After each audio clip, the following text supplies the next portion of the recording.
السلام عليكم ورحمة الله وبركاته أخيارتي قيمها بدن idin wada salaamaya dhamaantiin soo dhawaada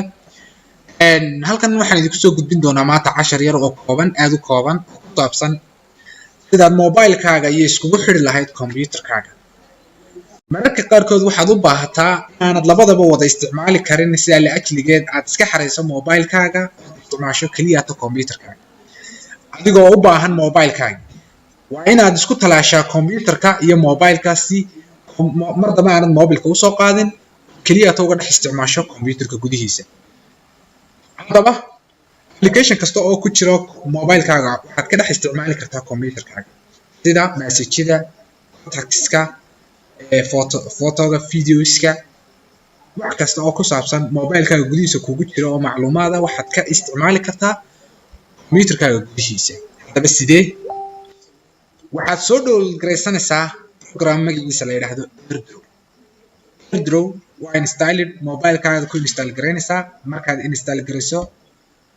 kadib wuxuu ku weydiinayaa email account iyo password inta markaad geliso dhamayso hawshiisa mobileka gudihiisa kadib waxaad si toos ah u aadaysaa Chrome adigoo ku qori doona halkaas AirDraw web.airdraw.com waa website-kooda si toos ah u booqanaysaa markaad ku dhufato wuxuu ku soo saari doonaa passwordkii iyo emailkii inta markaad geliso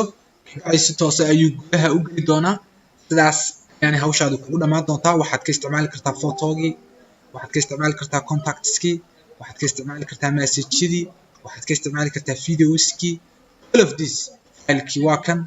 callkii waa kan hadaad ku dhufato imika wuu ku soo saarayaa callkii soo garaacay oo dhan ay ku soo galay halkaasaad ka arki kartaa sidoo kale photoga waad ku arki kartaa message-yada iyaga laftooda waad arki kartaa oo ku soo saaraya messageskii